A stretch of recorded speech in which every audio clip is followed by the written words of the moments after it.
Simons is out there defending. Strus for three. Hey! Knocks it down! Mitchell powers in and throws it down. Donovan Mitchell. The Cleveland Cavaliers have established themselves as arguably the best team in the NBA in 2025. Their offense is ranked first in the entire NBA, with the backcourt of Donovan Mitchell and Darius Garland averaging over 44 combined points a game, while their defense ranks amongst the top 10 in the league, with the twin towers of Evan Mobley and Jarrett Allen locking down the paint. The Cavaliers are projected to finish the 2025 regular season with a resounding 66 wins, a feat that only 17 other teams in league history have accomplished. Of those 17 teams, do you know how many of them have won the NBA Finals? 12 of them. A 70% success rate for having a record of 66 wins or better. But here's the problem. No one actually believes the Cavs will win the NBA Finals. Despite this team breaking historic records, there seems to be no hope for them. And why does no one believe in them, you ask? Well, the Cleveland Cavaliers, to keep it brief, don't have an MVP caliber superstar that can lead them through the playoffs, and they've never made it past the second round with this roster before. When looking at NBA history, the last time there was an NBA champ without an MVP caliber superstar on the roster was probably the 2014 San Antonio Spurs. However, the roster was filled with experienced veterans that had plenty of reps on the big stage. When looking through NBA history, the last time a team won an NBA championship without making it to the conference finals prior to their ring was the 2015 Warriors, except they had MVP Steph Curry on their roster. So this begs the question, are the Cleveland Cavs screwed and inevitably bound to fall short, or not? Is there a way or a system that we can use to accurately predict which team has good odds and which teams don't, using historic NBA data that predicts champions? Well, we might as well give it a shot. Steph from midcourt. Oh! Harden. Little fluke game. Counted. Morant drives. Got by Richards. Hangs and banks it in. Oh, nice pass. Oh! Blocked by Porter. What a play. Jalen Williams. Durant rises up. Hits it. Hart's got a free run. Hart scores at his foul. Drives it. Dunks it. And the slam by Holmgren. Long lead. Luka LeBron James. Put down by Butler.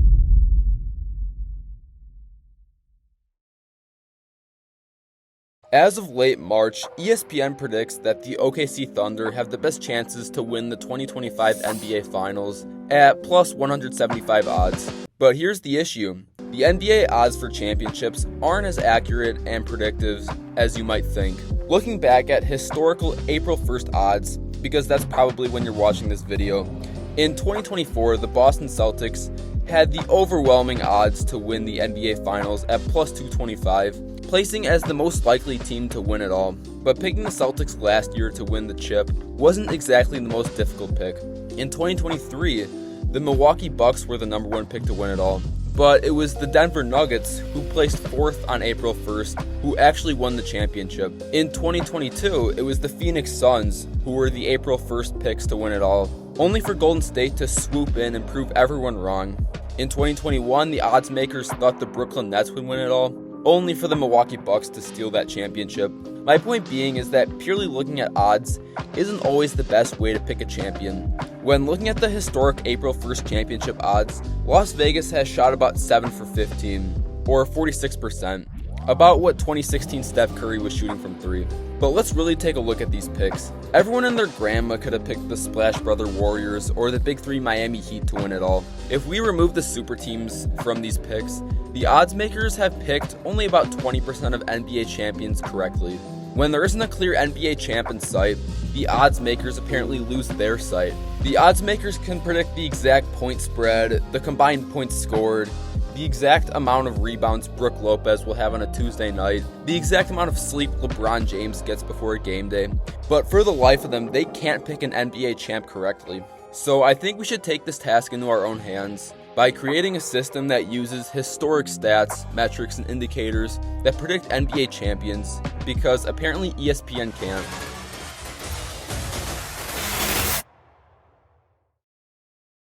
I created a system that I think can give us a pretty accurate prediction of who will win the NBA championship, and this is how it works. I did some digging and found 10 key metrics that historic NBA champs have displayed in the regular season. 7 of these are regular season stats, while the last 3 aren't quite as quantitative, but anyone who even watches a little bit of sports can tell you that these categories are insanely important to winning championships. Each team will get a ranking of 1, 2, 3, 4, or 5 based on their performance in each category, 5 being the best and 1 being the worst. All of these rankings of the 10 chosen metrics will be added up at the end, and the team with the highest score will be crowned my NBA championship pick.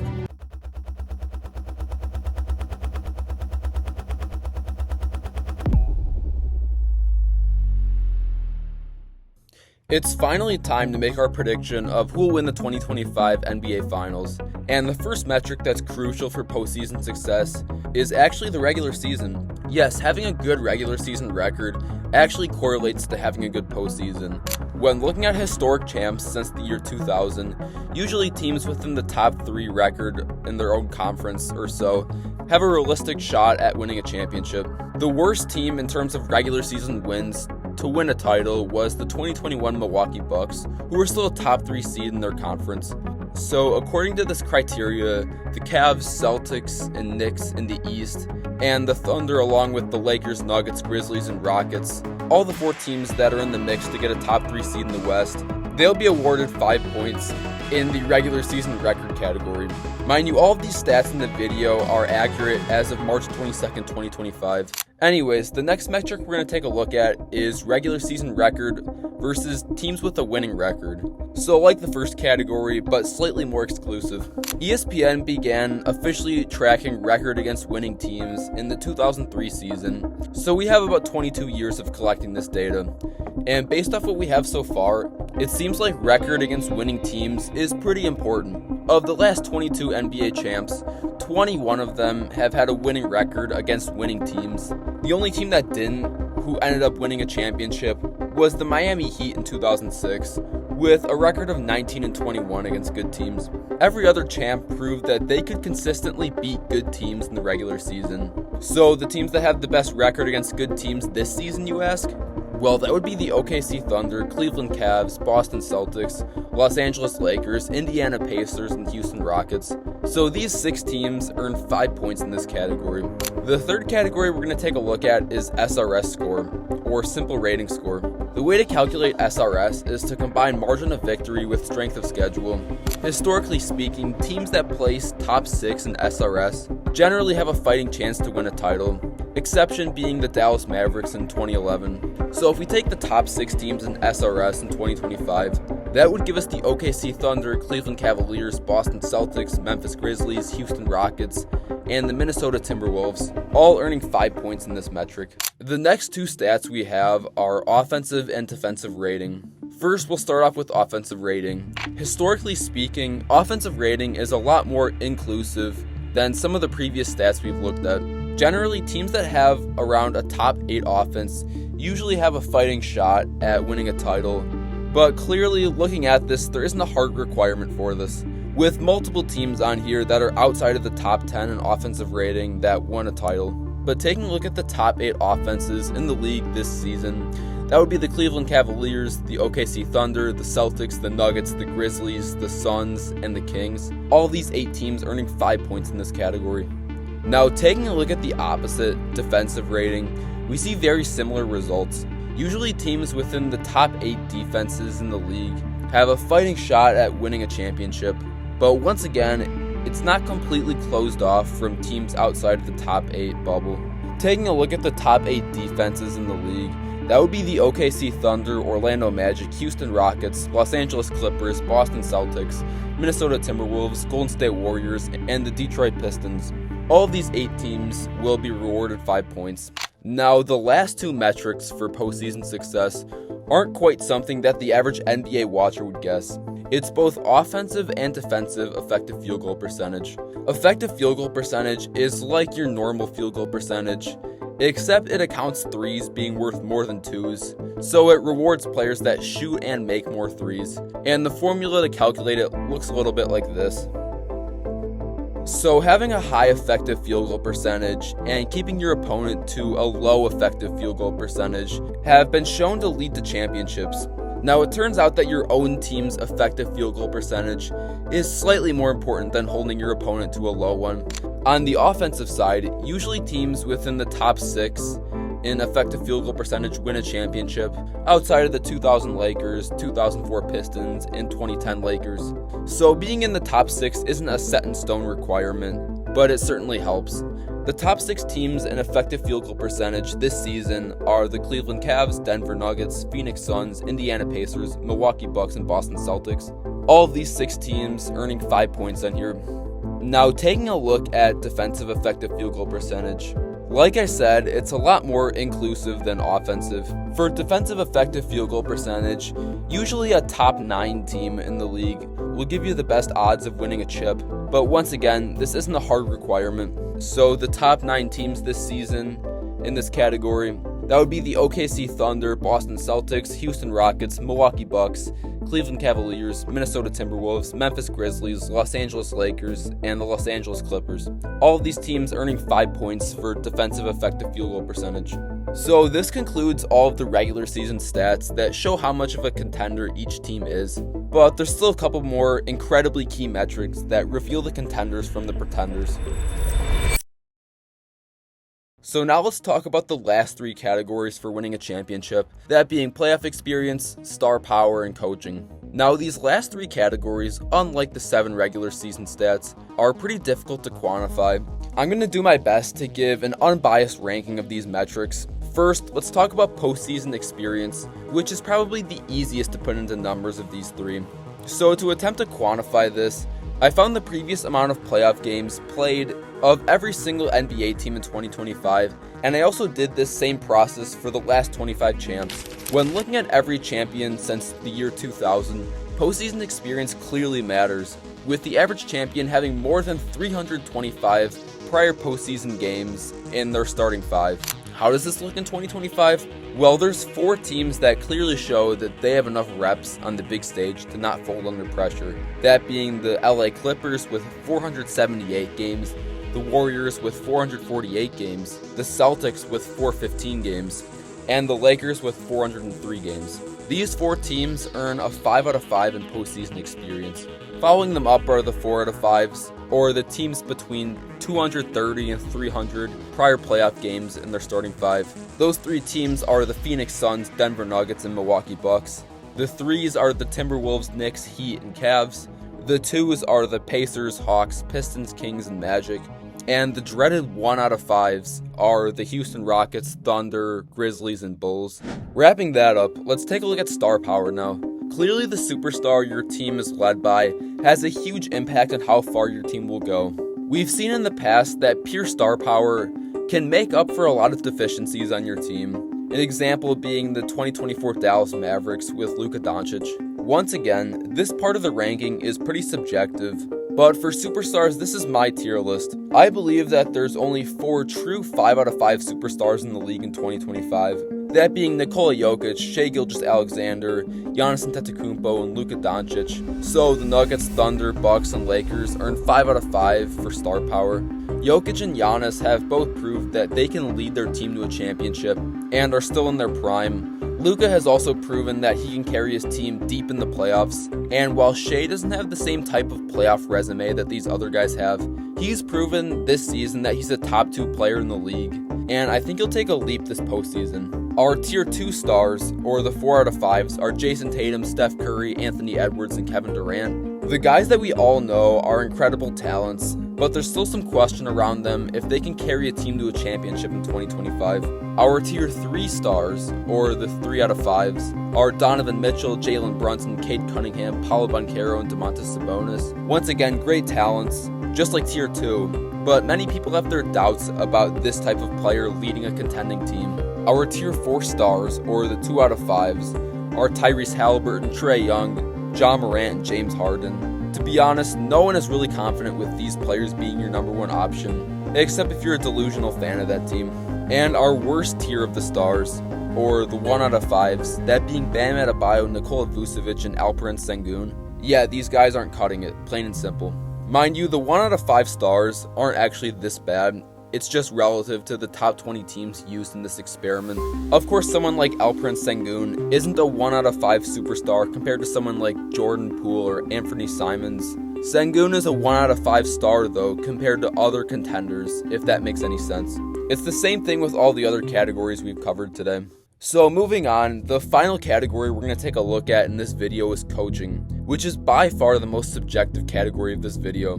So just like the superstars, I put all 20 playoff coaches into their own tier from 5 out of 5 to 1 out of 5. So starting with the 5 out of 5 coaches, I only have 3 coaches in this category, that being Eric Spoelstra, Steve Kerr, and Ty Lue.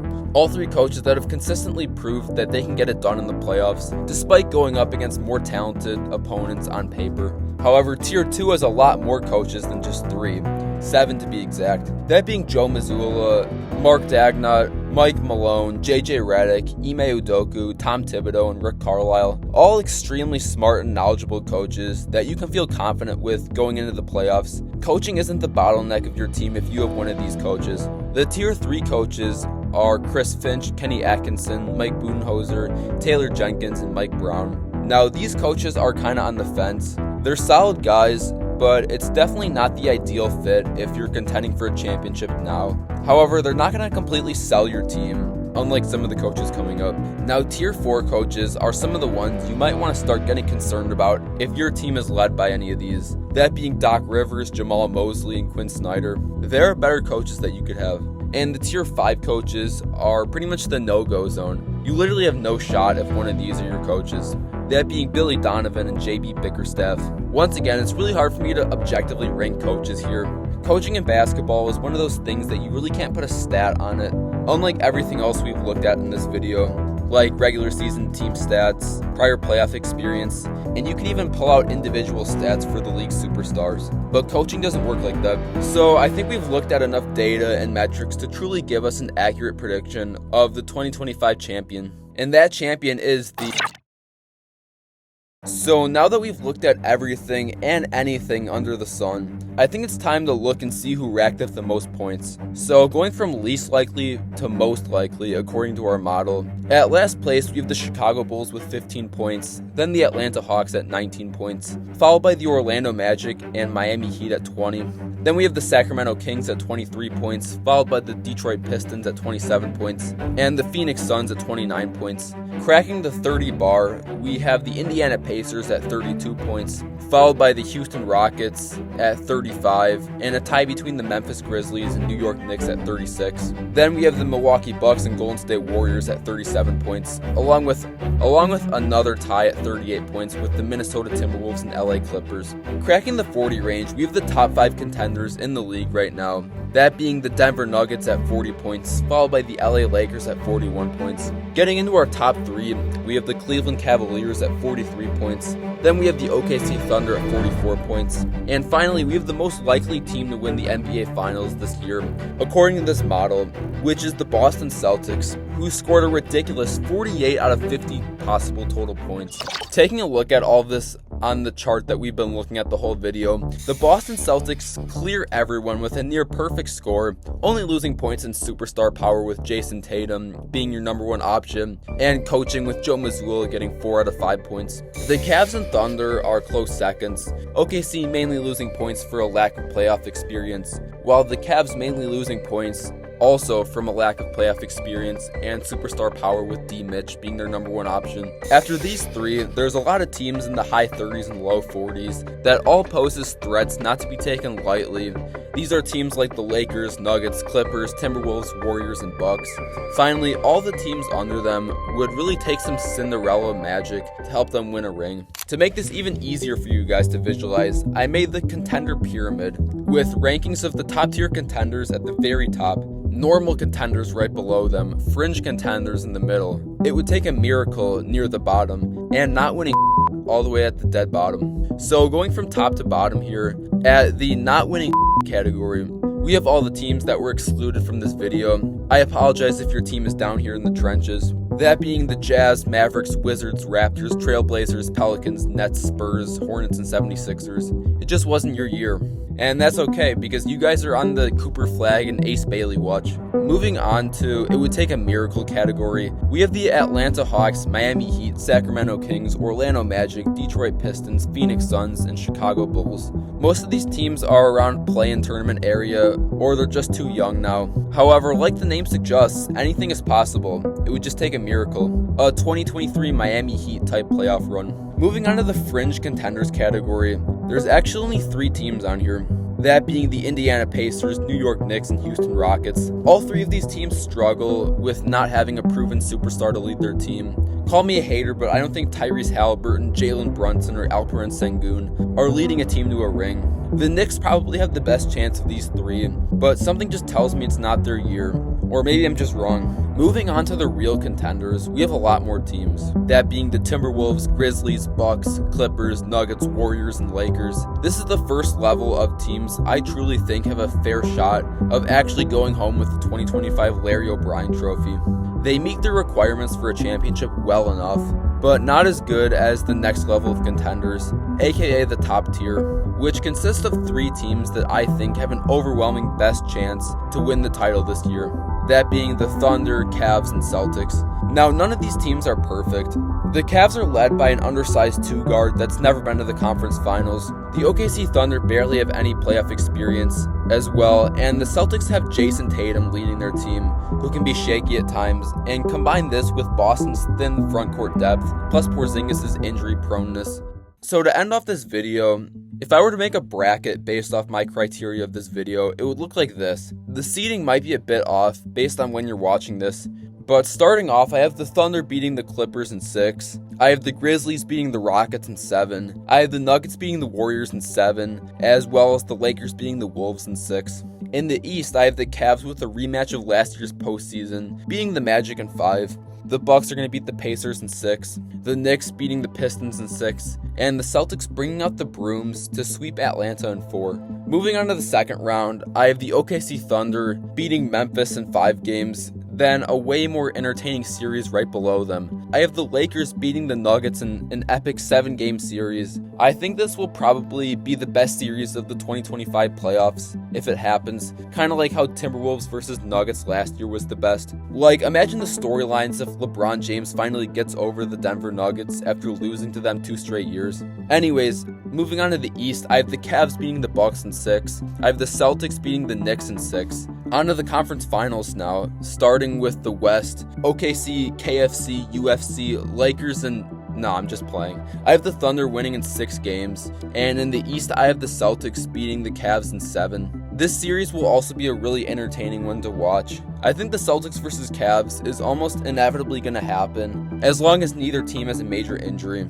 I think this series is going to come down to the health and status of Kristaps Porzingis. If KP can stay healthy and dominate, I think the Celtics win, especially with their ability to abuse the smaller guards from Cleveland, of Donovan Mitchell and Darius Garland on the switches. But if Porzingis isn't healthy, or just isn't playing well, I think the Cavs will win this series, using Mobley and Allen to overpower the lack of Celtic big men. But my prediction is Celtics in 7 in the conference finals. Now finally the NBA finals, the series we've all been waiting for. I don't think there's really a surprise at this point of who you guys think I think is going to win. I believe the Boston Celtics will take this series in 6 games. I think the Celtics' experience of being on the big stage more than the OKC Thunder is going to show in this series, and I think Jason Tatum will walk away from this season with his 2nd championship and his first Finals MVP. So I hope you guys enjoyed this video and all the time and effort it took to make this. Go comment who you think will win the 2025 NBA Finals and why.